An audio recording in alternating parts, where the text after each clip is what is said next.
Seperti inilah proses perakitan kotak suara pemilu 2024 di gudang Komisi Pemilihan Umum Kabupaten Sukabumi bertempat di Jalan Ciaul Sukaraja, Kampung Cimahpar, Desa Pasir Halang, Kecamatan Sukaraja, Kabupaten Sukabumi. Pelaksana Sekretariat KPU Kabupaten Sukabumi, Eri Sopian, mengatakan perakitan sebanyak 40.000 kotak suara dimulai pada hari Minggu, 10 Desember 2023. Dilaksanakan selama 4 hari, mempekerjakan sebanyak 50 warga sekitar. Kotak suara selesai dirakit, selanjutnya disegel gunakan pengaman logo KPU. Adapun pengamanan kotak suara melibatkan Bawaslu, TNI, dan kepolisian.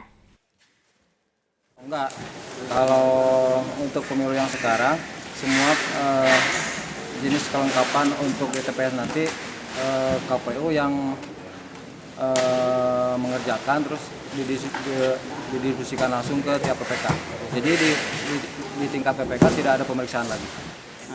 Untuk antisipasi faktor cuaca buruk dan kerusakan, kotak suara dibungkus plastik. Kotak suara ini akan disalurkan menjelang pemilu di sejumlah tempat pemungutan suara masing-masing se-Kabupaten Sukabumi. Dengan pengawalan pengamanan dari unsur TNI, Polri, dan jajaran pemerintah daerah. Dari Kecamatan Sukaraja, Kabupaten Sukabumi, Iqbal Bakar melaporkan.